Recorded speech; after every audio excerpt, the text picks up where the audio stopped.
David Kelly of the Fairfax County Economic Development Authority, and also a CFD board member, to come forward, and he's going to introduce our keynote speaker today. So, thank you, David. Thank you, Peter. It's great to be here. Thank you for hosting this wonderful event. Last week at this particular time, I was at a ribbon cutting ceremony in Herndon, the town of Herndon. We had just placed a company from Austria. A company from Austria decided to have their U.S. headquarters here in Fairfax County. And we have over 400 companies, international companies, that are in Fairfax County. And that's fantastic. And there are several reasons they tell us that they want to be here. And one of those reasons is the airport, proximity to the airport, and the Silver Line, and the way to get around the area. And so that is fantastic. So with that, I'd just like to introduce Jack Potter. Everybody knows Jack. He is the Metropolitan Washington Airports Authority President and CEO. The Airport Authority is responsible for the operation and managing 2 airport systems serving the nation's capital, consisting of Ronald Reagan National Airport and Washington Dulles International Airport. In addition, the Airports Authority operates the Dulles Toll Road in Northern Virginia and managed construction of the Silver Line extension of the Washington area's Metro Rail mass transit system. That's something I didn't know, so that's fantastic. Since assuming the position in 2011, Potter has focused on strengthening the organization's governance, embracing new customer-focused processes and technologies, and enhancing the efficiency of business and technical operations. His efforts have resulted in the realignment of key policies and processes and achieved significant financial savings. And with that, I'd like to bring Jack up.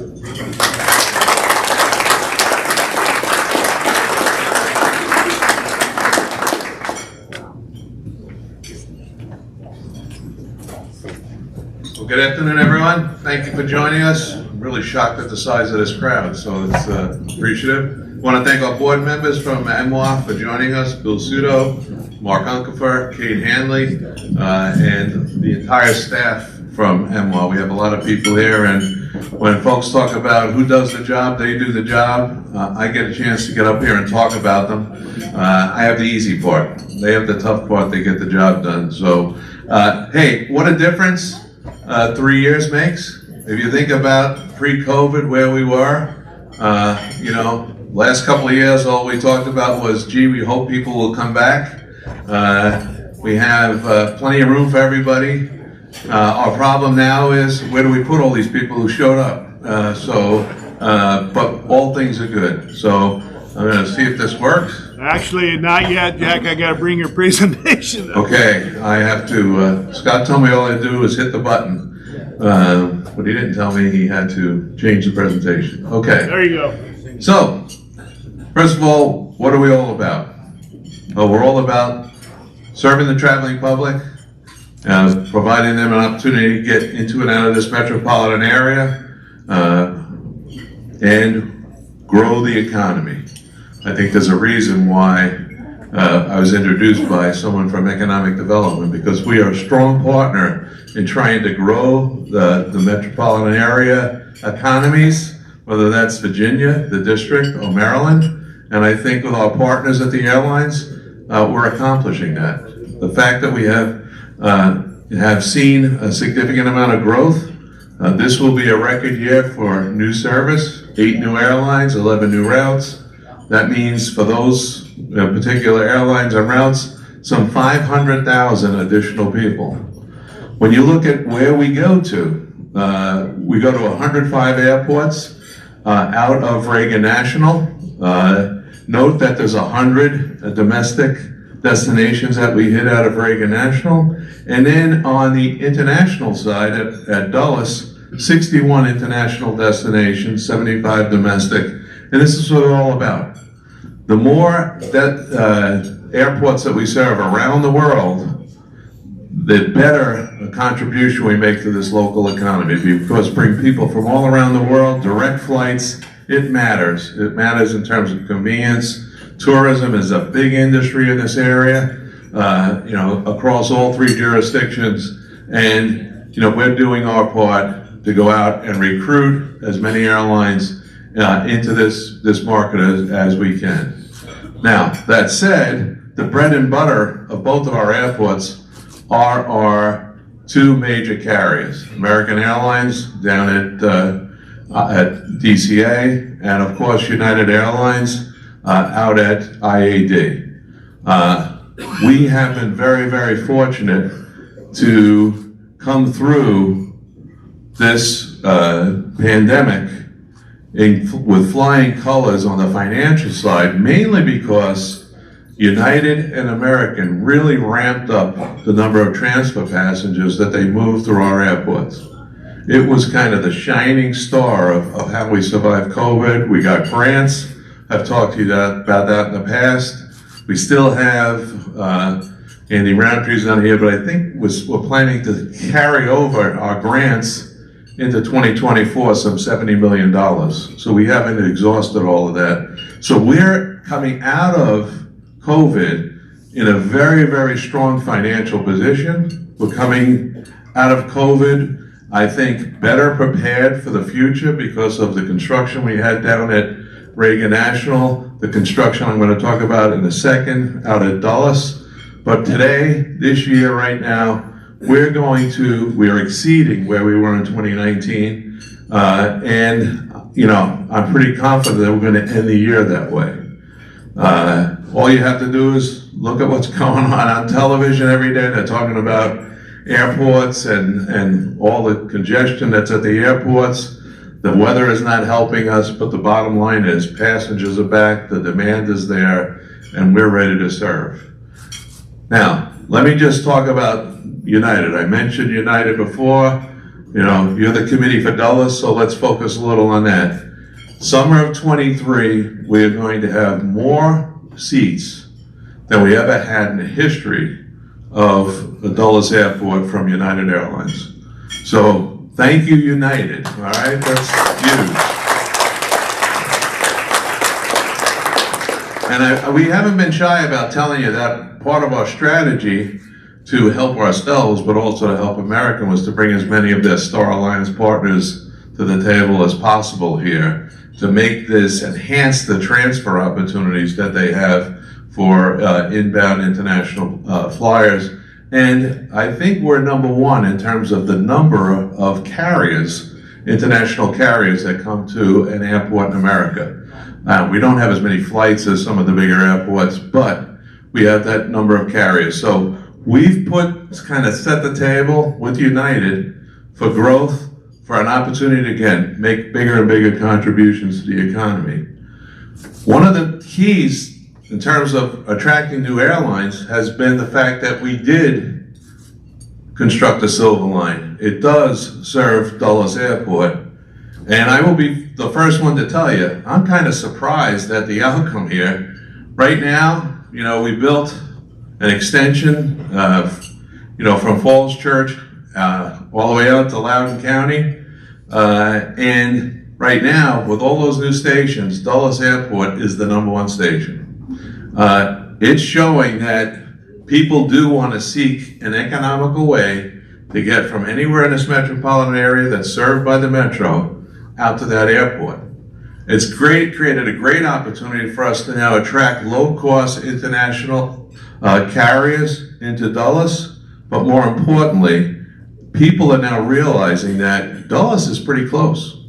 You know, whether it's by car or the Dulles Access Highway, or now at the Metro, it's an airport that can serve this metropolitan area and do it very, very well. So, despite the fact when they mentioned that we constructed the Dulles, we constructed the Silver Line out to Loudoun, and that was mentioned, I said, gee, I wish we could forget about that, right? We just so focused now, because Tim Hemstreet's here, he will tell you it wasn't always the easiest thing to get done, but we managed to get it done. But now we got to focus on the use and really make the best advantage of the investments that were made, and we have to figure out how to pay for it, but that's happening as we speak. But again, success at the airport, and look forward to not being the #1 going forward. I hope that the other stations, the activity there picks up as people come back to work. So, it has spurred economic growth all along the corridor. I think anyone that drives out here sees that. You see all the construction that's underway. Was mentioned earlier about the fact that we have a lot of U.S. main business offices, you know, throughout this corridor. Volkswagen, you can see the names up there. Again, poised for super growth going forward at the airport, poised for growth, you know, throughout this corridor. And hey, that's our catchment area. You have a strong catchment area, you know, you as an airport will do well. Amazon, you know, right outside the door with us down at DCA. Again, that's going to continue to drive economic growth throughout Northern Virginia. Now, we're super excited that we worked with United Airlines. We came to an agreement that we're going to start, believe it or not, replacing the CD concourse. The first thing we're going to do, we're going to build what has been termed by, not me, but by the FAA, so we want to stay with their language because they're helping us pay for this, IAD Tier 2 East Concourse, right? That's what's under construction. You can see that it's 14 narrow body, 7 wide body gates. We're going to build a sterile corridor in there so that they can handle international flights at this new facility. The great part about it is when you get to the C station, no walk-back tunnel if you're going to fly out of one of these gates, because that has always been a hassle and a source of complaints. But the good news is this is going to give United the opportunity to serve their customers better, but also to grow. And I think people are going to really love this when we get it up. Our goal is to get it in place by 2026, and all things are moving in the right direction. So again, we're going to count on our contractor, Turner Construction, to help us get that done and get it done as quickly as we possibly can. Give you a little flavor of what it's going to look like. The pink are our concessions, the yellow is the gate areas, but you can see the 14 narrow bodies, and then the dotted lines in the back are where, you know, the wide body international type of flights would be. Plenty of concessions, and again, we're thrilled about the opportunity to work with Turner, with United, to make this kind of dream a reality. Now, the good news is we're not going to stop there. We're working through now negotiations on a new use and lease agreement. The current one's going to expire at the end of 2024, and that use and lease agreement will set the table for what we're going to do for the next 15 years. And the goal here is to, again, continue construction in a phased way, so it doesn't disrupt any operations, but it continues to modernize the airport. And we're working very closely with United and the other airlines out here to come up with a game plan that, again, phases the construction and meets the needs of all the carriers as they receive new aircraft. There's a lot of aircraft that you read about in the newspapers that's coming down the pike, and so we want to be ready for that new aircraft. We want to be ready to meet the demand that we're anticipating. So internally, you can see it goes right down to the station. So instead of coming up the escalator and doing the walk-back tunnel, you'll continue up the escalator or take an elevator right to what will be our new concourse. To give you a little bit of a flavor of what it's going to look like inside, and you'll notice there's an elevated sterile corridor. So you'll come out of the gate and you'll go up a flight, and then that'll take you to what will start out using mobile lounges, but down the road there's a plan to figure out how we can best lay the airport out to minimize the use of those mobile lounges. Now, the other thing we're excited about, we got approval from the Secretary of Transportation to move ahead with our solar project, working with Dominion Energy. The good news for us is that that approval is there. I'm hoping that sometime this summer we'll have a ribbon cutting, and beginning in the fall or early winter, we'll see Dominion out there and begin what they've told us will be a phased construction over multiple years. again, the good part for us is we are getting value in kind in the form of 18 electric buses, EV charging stations, and other environmentally friendly infrastructure that Dominion's going to invest in and build for us. So again, everybody's going to win with this investment in solar energy and that new solar farm out at Dulles Airport. If you've been around the airport, you know that we are, as we move out of the COVID period, we had to kind of stall, for lack of a better term, our concessions program. We wanted to make sure that we didn't put any of our concessionaires out of business.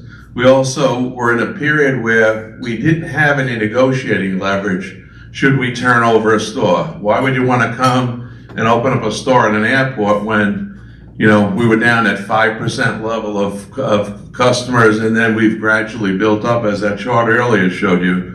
So we have a little bit of pent-up demand in terms of competing for our concessions so we can modernize them. You're going to see that happening at a very rapid pace over the next couple of years at both airports.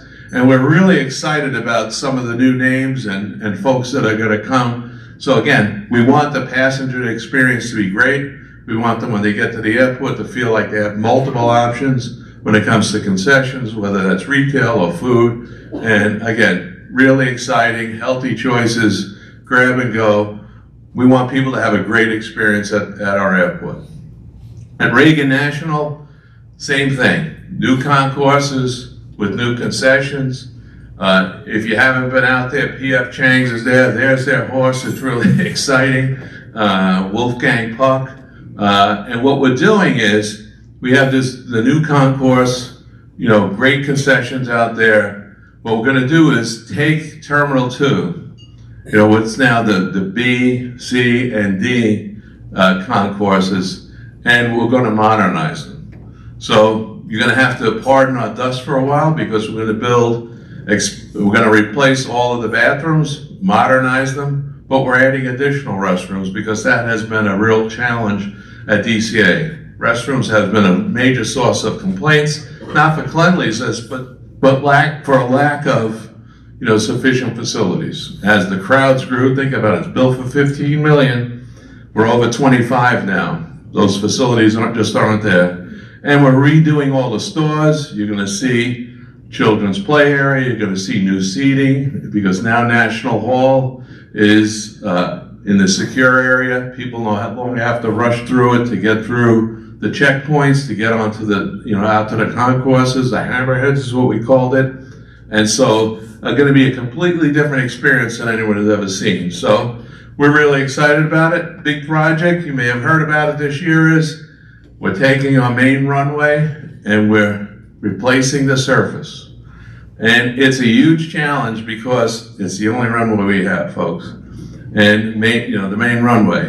And unlike previous times when we replaced the surface, turns out when we went out and did the analysis, the subsurface was bad.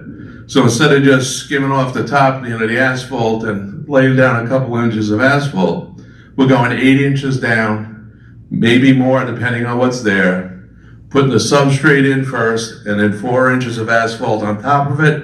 And once we get that done, we're going to come back again and scrape the surface and add another 2 inches of asphalt so that there's a completely, you know, seamless, hopefully as close as possible, surface there for planes to go on. So every night I get a report, how many feet we did, how many tons of asphalt and substrate that we used.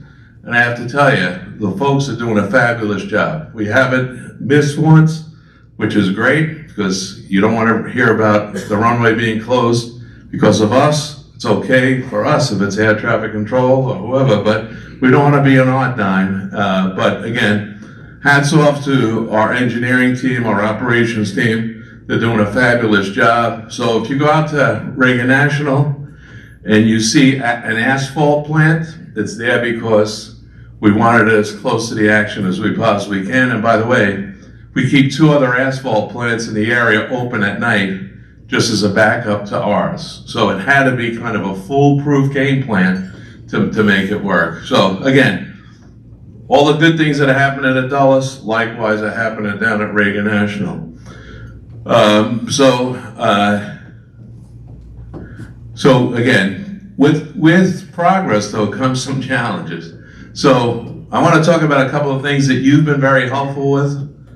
First of all, I want to thank you for all the help, Committee for Dulles, that you've given us over the last 3 years, because that's probably been the most challenging time that we've ever had.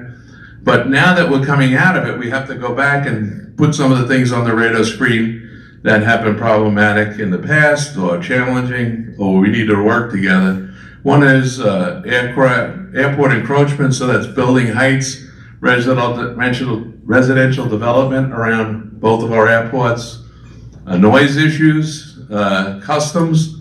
Right now, if you come through customs, unfortunately, certain times of the day you have multiple hour waits. And believe it or not, I was shocked at the statistics that said we in this metropolitan area have amongst the best wait times in America, but they're totally unsatisfactory. So again, we have to work together on that. And then we have an issue that is problematic, and that's wait time for visas. Believe it or not, our crowds would be much higher, except that in certain countries around the world, it can take you as much as 2 years to get a visa. Now that's our State Department. So think about the money that jurisdictions are losing out on visitation. So all these issues are things that we want to keep front and center.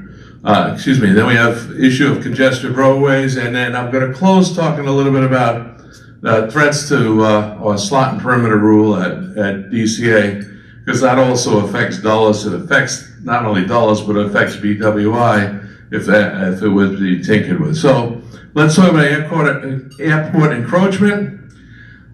Here's Dulles Airport. Here are the main flight areas. For those of you who have good eyes, there's some green dots there. That's where there's some residential development. We have long advocated against building residential facilities or buildings in areas where we know that people are going to be uncomfortable. And then longer term could be problematic. So we work very closely with the local jurisdictions, Fairfax, Loudoun. We'll continue to work with them. We'll continue to advocate on behalf of those future residents to make sure that everybody's comfortable with the airport. Last thing we want to do is have that become problematic for future development. Customs, I just described to you, they have a staffing shortage. We're encouraging everyone to get global entry, to use mobile passport control app. That helps speed things along. And I said we're one of the best airports in America, if not the best. And one of the reasons is because we have such a high percentage of people who use global entry, who use this mobile passport. So we have an obligation to help customs. We just can't sit here and complain. We need to help them, and we're doing that. And the visa wait times, obviously, it's just untenable. I mean, you have folks who want to come to this country, and then they have to live through exhaustive waits to get there. So again, this is not just us, this is industry-wide. Everybody's in the same boat here. All the airlines, all the airports, and all the folks that work on visitation throughout America, everyone's aligned. We're part of the U.S. Travel Group. Everyone's aligned to try and make this thing happen. Now, roadway congestion, have to apologize, but we're back to where we were before the pandemic. And how does that happen? Well, during the pandemic, think about it. Folks were not trusting getting on a metro. They were not comfortable getting in a taxi, not comfortable getting in a rideshare, Uber or Lyft. So what did they do? They either didn't travel, a lot of, we're just building back now, or when they did travel, they took their cars and parked, right? And a higher percentage of people were parking. What does that mean? Well, if you park, you go to the garage, you go to, one of these surface lots, you're not coming up to the curb at the airport. The bus is taking you. So here people are coming in mass as opposed to individual, cars. Well, what's happening is now people are suddenly comfortable taking a taxi, taking an Uber, taking a Lyft. Taxi ridership is increasing. So the bottom line is we have more activity at the curb. That's backing up traffic.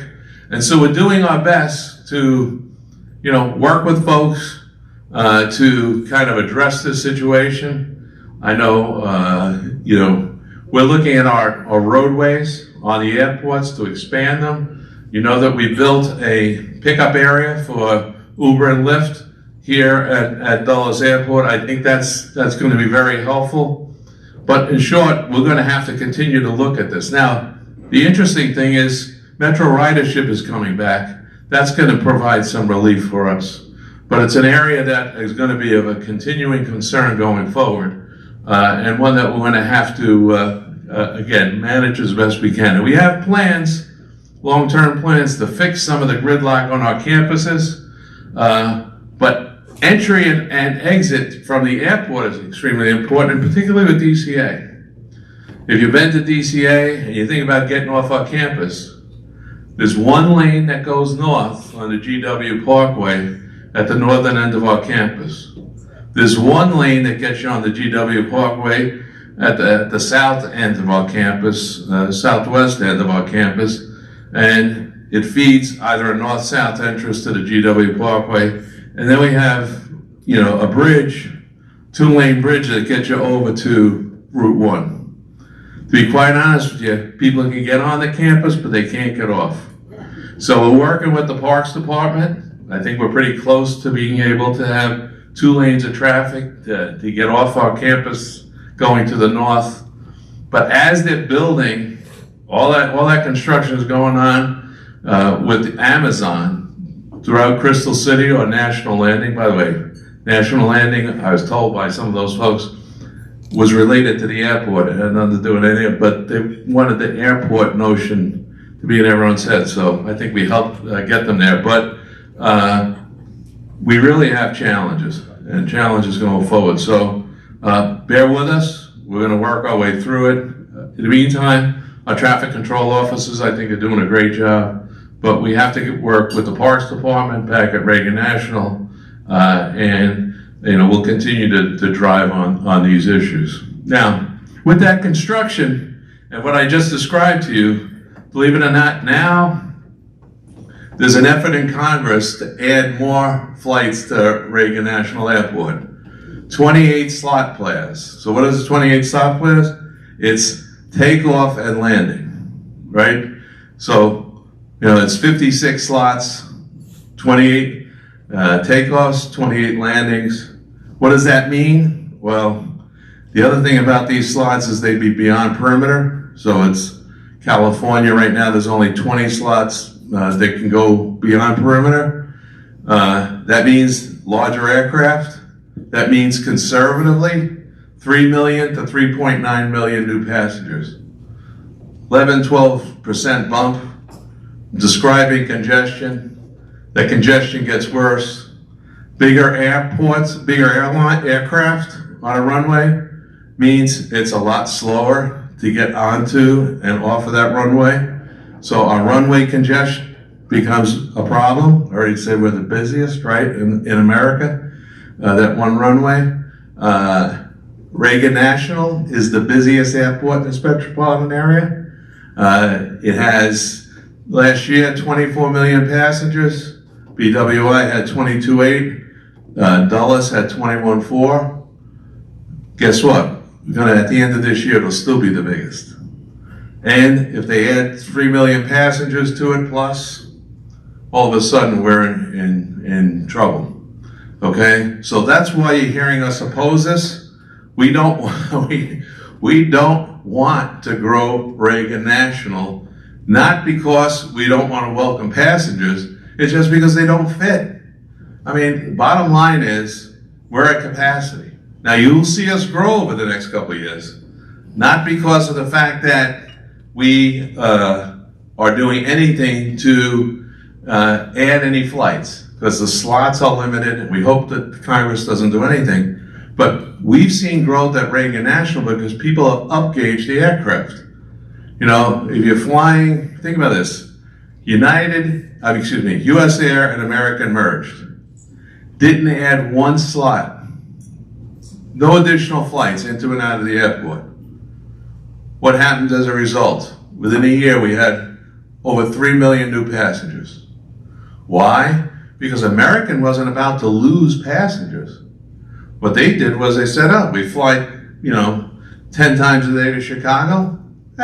We'll upgauge the aircraft and we'll fly bigger aircraft, same number of seats, but we'll fly 5 times a day. So American gave up all these slot pairs, 108 slot pairs, and they didn't lose one passenger. And now we still have flights that can be upgauged. So I'm anticipating that you're going to see continued growth without congressional intervention. If we get congressional intervention, it's really problematic. So I want to thank Scott York, who's, and the United Airlines, American Airlines, who are recognizing the challenge that's there and are stepping up to talk about it and make sure that we don't do anything that would cause any damage to our airport. As I just said, I kind of ran ahead of the slides.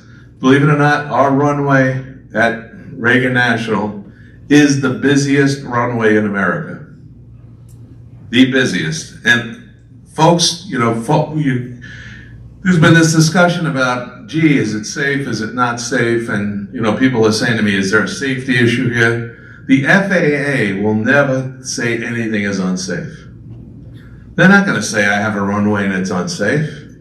And they're not going to say, well, we have too many planes. They're just going to say, it's safe, we're going to operate it safely. What does it mean? It means delays.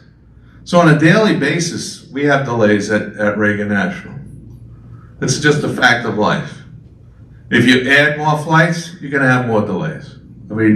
And we would prefer not to do that. We would prefer not to inconvenience customers. People have plenty of options, whether it's BWI, IED. There's no need to stuff anything more into Reagan National than it is. So, again, there's plans to modify it. We're all opposing it. And so the bottom line is no changes. That's what's best for this metropolitan area. Helps both airports. All 3 airports benefit from that growth that we have planned. More destinations will be served by keeping the balance between these airports right where it is today. So again, in short, we're opposed to any changes. So again, I want to just close by thanking you for all that you do as in 57 years of partnership. It's been a great ride. We've really counted on your support over the years, and I think we've benefited greatly by working together. And we're going to continue to work together to provide, again, the best service that we possibly can from our airports, and in the process of doing that, contribute to the strong economy that we all enjoy throughout this metropolitan area. So thank you very much. Appreciate it.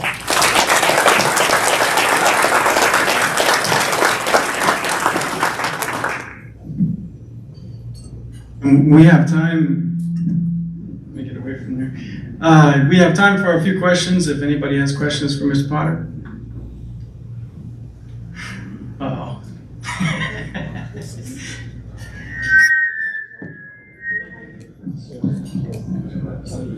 First to Jack, thank you for 10+ years of service to the community.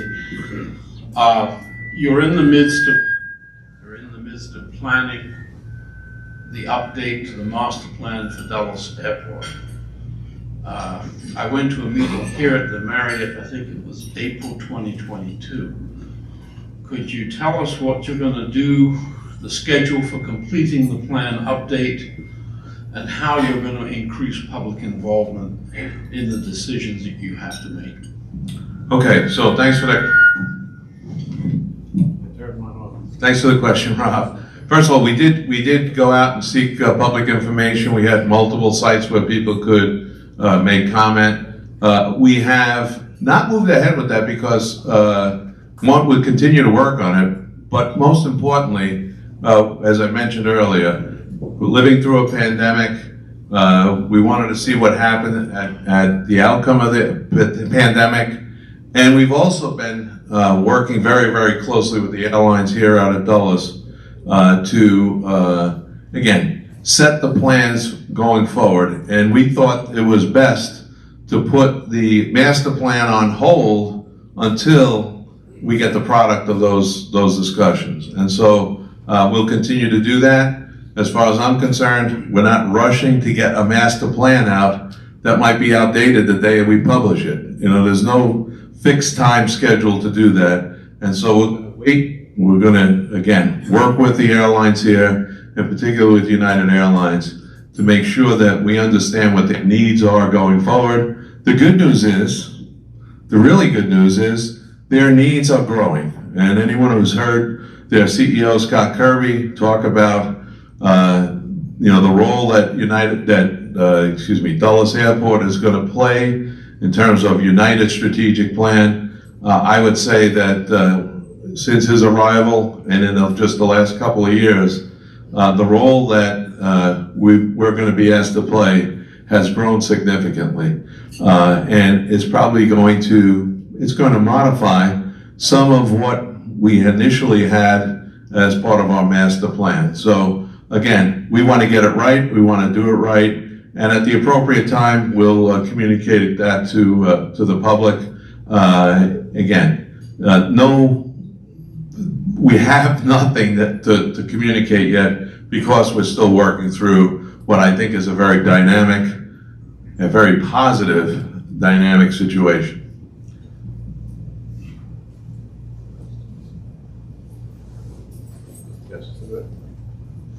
Go ahead. Just go ahead. Okay. Mike's not working well. So with the Fairfax County Economic Development Authority, thank you for your presentation, very informative. So we work with a number of large companies, and some of them are global in scope, and they bring their executives here. And one particularly large company that has their global headquarters in Fairfax County, they express some frustration on the lines, and you addressed that in the presentation. Is there anything they can do, or what is being done for addressing that gap where they have international executives coming here and they're waiting in line for a long time and they don't have the ability to global entry because they're international, let's say? Yeah, well, that's a very good question. Again, I think it's a systemic problem throughout the country. The focus has to be on the federal agencies that have responsibility for visas, responsibility for customs. I think we have a little bit of advantage because all the folks on Capitol Hill travel through our airports. And we remind the federal agencies that that's the case. And I would just say to you that, I think what happened with the pandemic, federal government, everyone pulled back a little because there were no travelers, and there was a heck of a lot of retirements, and they got caught short when it came to the training. And I don't think that's, in fairness to them, I think a lot of companies are in the same boat. Unfortunately, because of the length of time it takes them to train folks, they haven't been able to recover as quickly as others. So again, I think we just have to keep pressure on them. If the Americans all would, get global entry, that'll make our international visitors, experience a little better. So there are limited things that we can do other than continue to voice our concerns through every channel that we have. So unfortunately, that's the case. Okay, thank you. Thank you. Maybe one more question? Yeah. Nope. Thank you all.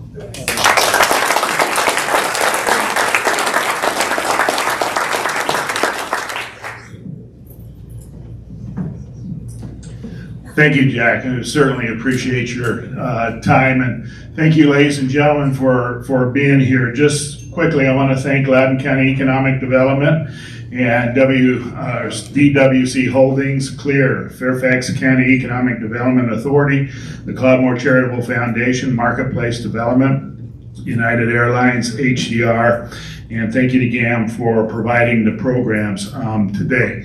And quickly, I've put this one slide up. I would ask for your help. I am president of the Coalition to Protect America's Regional Airports. We have over 100 members now. We stretch from Hawaii to Maine and 26 different states. And down below, you'll see in bold the website. You can go to that. We would ask that you sign up to become a member. We also ask that you go on and we have in the portal the ability to send a message to your congressional delegation members and let them know that hopefully you also oppose what's going on. I think we've clearly heard today the challenges that we have down at DCA. And not only the challenges down in DCA and the ability to expand, but this is a potential threat as well, not only to Dulles, but to regional airports who depend on the service from both of our airports.